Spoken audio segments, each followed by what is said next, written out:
This channel does not promote any violent, harmful, or illegal activities. All content provided by this channel is meant for an educational purpose only. আরো একটা খবর দিয়ে আপনাদের বারুইপুর কাণ্ডের পর স্থানীয়দের দাবি মেনে এবার পুলিশ ফাঁড়ি পেল সূর্যপুর। নতুন পুলিশ ফাঁড়ির ওসির দায়িত্বে শিমুল মণ্ডল। অভিজ্ঞান আমাদের প্রতিনিধি আমাদের সঙ্গে রয়েছে, সরাসরি অভিজ্ঞানের সঙ্গে কথা বলবো। অভিজ্ঞান, স্থানীয় বাসিন্দারা কতটা খুশি?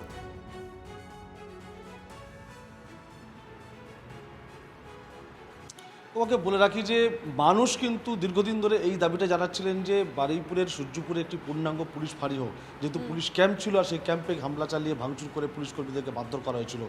নির্যাতিতা মৃত ওই ছাত্রী পরিবার মুখ্যমন্ত্রীর কাছে বৃহস্পতিবার পুলিশ সুপারের দপ্তরে গিয়ে তারা আর্জি করেছিলেন যে একটা সূর্যপুর আউটপোস্ট হোক, আর সেই আর্জি মেনেই কিন্তু আজকের বারুইপুরে সূর্যপুরে একটি আউটপোস্ট উদ্বোধন হলো। আমার ক্যামেরাম্যান মাখুমকে দেখাতে বলবো যে এই হচ্ছে আউটপোস্টের অফিসার ইনচার্জ, এখানে ওসির ঘর, এই ওসির ঘর, এখানেই ওসি বসবেন। অর্থাৎ মানুষ তারা বিভিন্ন অভিযোগ নিয়ে সরাসরি আর বারুইপুর থানাতে যেতে হবে না। এই যে আউটপোস্ট, এই আউটপোস্টের ওসি এখানে তার সঙ্গে যেমন কথা বলতে পারবেন, সেই সঙ্গে সঙ্গে এখানে যেমন পাশে যেমন রয়েছে যে অন্যান্য যে সমস্তগুলো বিভাগগুলো এখানে রাখা রয়েছে, অর্থাৎ যে কোনো বিভাগ যে কোনো বিষয় নিয়ে এখানে সরাসরি এখানে এসে ডিউটি অফিসার থাকবে, ডিউটি অফিসারের সঙ্গে তারা সরাসরি কথা বলতে পারবে, এখানে এসে তারা অভিযোগ নথিভুক্ত করতে পারবে। আর বিশেষ করে যেহেতু নারী নির্যাতনের ঘটনাকে কেন্দ্র করে এই ঘটনা, সেই কারণের জন্যই মুখ্যমন্ত্রীর নির্দেশ অনুযায়ী এখানে ওমেন হেল্প ডেস্ক তৈরি করা হয়েছে। মহিলাদের নির্যাতন সহ নানাবিধ অভিযোগ সম্পূর্ণভাবে কিন্তু এইখানে মহিলা অফিসার যারা থাকবেন তাদেরকে তারা জানাতে পারবেন, এবং তারা এর জন্য সম্পূর্ণ একটি আলাদা ঘর এখানে বরাদ্দ করা হয়েছে।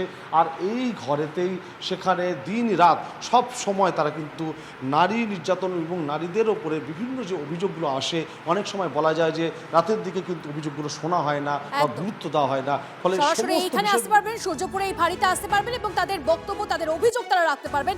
একদম নজর থাকবে আমাদের সেদিকেও। ধন্যবাদ।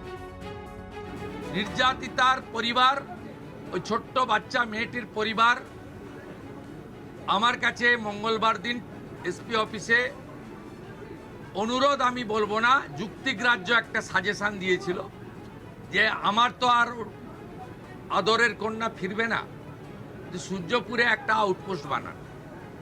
থ্যাঙ্কস টু হোম সেক্রেটারি এই পরিবারের ইচ্ছাকে কার্যকর করে দিয়েছেন উইদিন 4 days। এখানে 4 officer, 2 SI, 2 ASI, 6 mail constable, 2 female constable, 8 civic volunteers, women help desk এবং একটি কন্ট্রোল রুম, এবং পরে 5-7 দিন লাগবে এখানে মোড়গুলোতে সিসিটিভি লাগানো এবং তার কন্ট্রোল রুম এখান থেকে করা।